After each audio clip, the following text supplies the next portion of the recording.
What backup platform or tool is trustworthy to take care of Android data? How to restore Android phones as required. Okay, check out this detailed guide to know what you want. Part 1. Restore Android with Android Backup and Restore. Do you want to get a program that can simplify the backup and restoration and give you the opportunity to keep a copy of mobile phone content on your computer? Okay, Weekend Backup Manager for Android can get there without effort. How do I restore my Android phone from the backup? Step 1. When the program recognizes your Android phone, select Restore from the main interface before checking the backup items you've made.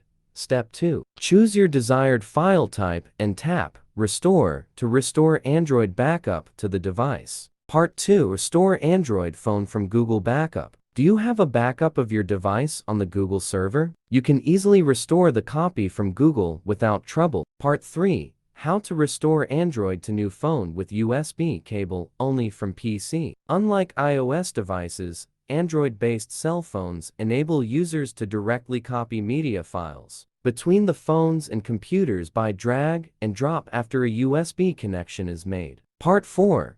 How to restore Android phone with Android file transfer from Mac. If you have a Mac computer with macOS X 10.7 or above, try to perform the Android backup and restore using Android file transfer. Simple as it is, it may not be able to handle large files properly. Part 5. How to restore Android phone to its previous status. If any abnormality occurs on your Android phone, you can try to restore it to the factory settings, which is what it looked like when you got it.